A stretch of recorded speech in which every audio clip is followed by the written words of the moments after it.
Свята великомучениця Варваро, ти, що мужньо пройшла всі випробування, не боялася тортур і віддала своє життя за любов до Христа. Сьогодні я звертаюся до тебе з вірою і надією.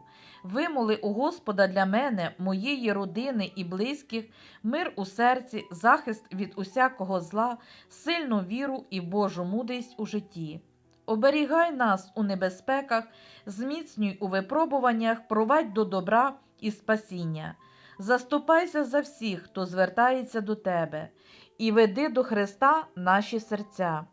Свята Варваро, моли Бога за нас, щоб Господь благословив наш дім, родину, роботу, здоров'я і всі добрі справи. Нехай Твоє небесне покровительство буде з нами завжди, тому що Ти – покровителька й захисниця віруючих. Амінь.